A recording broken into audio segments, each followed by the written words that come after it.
తెచ్చింది మేము, అసలు ఇచ్చిందే మేము. కేవలం ఈ రెండు డైలాగ్స్ తో రెండు పార్టీల మధ్య హై వోల్టేజ్ వార్ నడుస్తుంది. ఎస్, మామునూరు ఎయిర్పోర్ట్ పై కాంగ్రెస్ బీజేపీ మధ్య క్రెడిట్ ఫైట్ నెక్స్ట్ లెవెల్ కి వెళ్ళింది. ఎన్నికల కోడ్లు ఉల్లంఘించి మరి ఘర్షణకు దిగారు నేతలు. మరి ఇంతకీ మామునూరు ఎయిర్పోర్ట్ లో అసలు క్రెడిట్ ఎవరిది? వరంగల్ కొత్త రంగులు అద్దుకుంటోంది.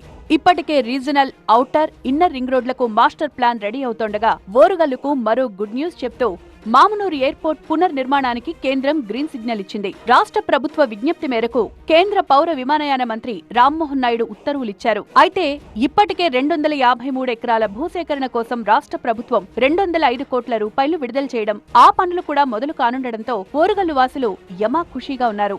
అయితే పొలిటికల్ గా మాత్రం ఈ వ్యవహారం అగ్గి రాజేస్తోంది. మామునూరు ఎయిర్పోర్ట్ పై క్రెడిట్ వార్ నెక్స్ట్ లెవెల్ కి వెళ్లింది. ఎయిర్పోర్ట్ తెచ్చింది మేమంటూ అధికార కాంగ్రెస్, అసలు ఇచ్చిందే మేమంటూ బీజేపీ, ఇలా రెండు పార్టీల మధ్య వివాదం తలెత్తింది. అంతేకాదు, ఓ స్టెప్ ముందుకేసిన రెండు పార్టీల నేతలు ఎయిర్పోర్ట్ దగ్గర సంబరాలకు సిద్ధమయ్యారు. ఇరు పార్టీలకు చెందిన నేతలు ఒకేసారి ఎయిర్పోర్ట్ స్థలానికి రావడంతో ఉద్రిక్తత చోటు చేసుకుంది. బీజేపీ, కాంగ్రెస్ శ్రేణులు పరస్పర నినాదాలు చేశాయి. అలాగే ఇరు పార్టీలకు చెందిన నేతలు ఘర్షణకు దిగడంతో ఉద్రిక్త వాతావరణం నెలకొంది. ప్రధాని మోదీ వల్లే ఎయిర్పోర్ట్ పునర్నిర్మాణం జరుగుతోందని స్థానికులే చెప్తున్నారని అంటున్నారు బీజేపీ నేతలు. ఆ విషయాన్ని కాంగ్రెస్ జీర్ణించుకోలేకపోతోందంటూ ఆగ్రహం వ్యక్తం చేశారు. ఇక్కడ స్థానికంగా మామ్నూరు నుంచి చాలా మంది ప్రజలు ఇక్కడికి వచ్చి మాకు మద్దతు తెలిపి నరేంద్ర మోడీ గారికి పుష్పాభిషేకం కార్యక్రమం చేపట్టడం జరిగింది.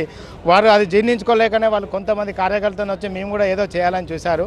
ఆ ప్రయత్నం ఏదీ జరగలేదు. ఇక్కడ స్థానికంగా ఉన్న ప్రజలే వాళ్ళని తిరస్కరించారు. అసలు మామునూరు ఎయిర్పోర్టుకు పునాది వేసింది కాంగ్రెస్ పార్టీ అంటూ వాదిస్తున్నారు హస్తం పార్టీ నేతలు.